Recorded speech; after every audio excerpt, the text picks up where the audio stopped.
mid cabtooy ah oo hurdaayo ayaa subaxii hooyadiis toosisay. ka kac, shaqadii waad ka habsaantay. cabtoogii oo degdegsan ayaa wuxuu xirtay dharkii walaalkiis oo askari ahaa. kadib markuu shaqadii tegay ayaa wuxuu arkay dadkii oo dhan oo fiirinaya oo la yaaban. cabtoogii markaas ayuu intuu is eegay arkay inuu dhar boolis ah xiran yahay.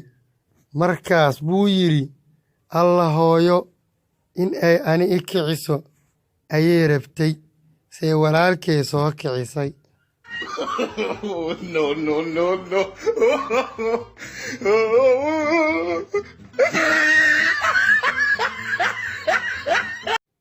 mid reer mudug ah baa goos xanuunay.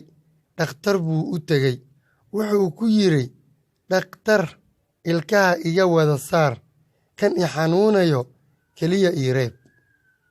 dhakhtarkii baa ku yidhi, oo sabab kulahaa ku-xumeen keligiis u reeb, ha dareemo cidlade. Oh, no.